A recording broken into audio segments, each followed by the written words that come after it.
Hi everyone, my name is Maggie Brennan and I am a senior consultant with Fund Consulting. Today we will be talking about performance goals and measurements, or PGNMs, and specifically we'll be talking about how PGNMs relate to the new targeted population objective. So first, let's take a step back and revisit what are PGNMs. If you receive an FA award, PGNMs, or performance goals and measurements, are the goals that the CDFI Fund will expect you to meet as a part of your assistance agreement. PGNMs are calculated based on the objectives that you're applying under in your application, and usually, but not always, as you'll find out with this objective, they're based on the financial data that you provide in your application. In general, applicants should keep in mind that you'll receive a performance goal for each objective that you apply under. So if you're planning on applying under multiple objectives, you'll have multiple performance goals. Now let's talk about PGNMs as they relate to the new targeted population objective. This objective is unique in that your performance goal actually isn't tied to your projected activity that you list in your application. Instead, the CDFI Fund will expect you to modify your CDFI target market to include the new targeted population that you list in your application by the end of your 3-year performance period.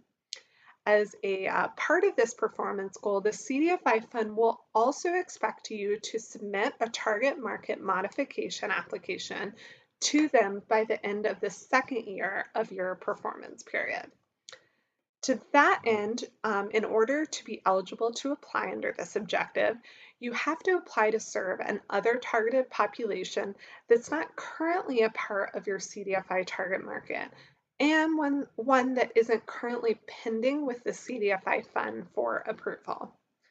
Another thing to note is that even though your performance goal won't be tied to the projected activity that you list in your application, you'll still need to provide financial data on the projected dollar amount of activity that you expect to generate within the new targeted population over the next 3 fiscal years. Finally, some tips for your application. Because you'll be expected to modify your target market to include the other targeted population that's listed in your application, we'd really suggest that you take this time to check to make sure that your governing board or advisory board, whatever board you use for CDFI certification accountability, that you check to see if they're accountable to the other targeted population you're applying for. If they aren't, you'll want to make sure that your board is accountable to the other targeted population by the time you submit a target market modification application.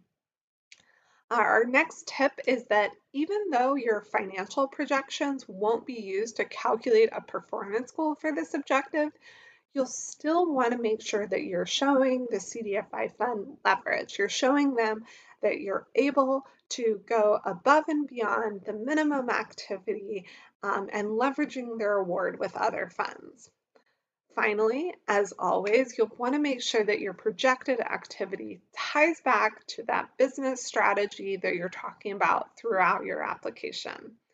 If you have any questions about this objective, a great place to look is in the CDFI Fund's NOFA, as well as their guidance documents, which you can find on their website.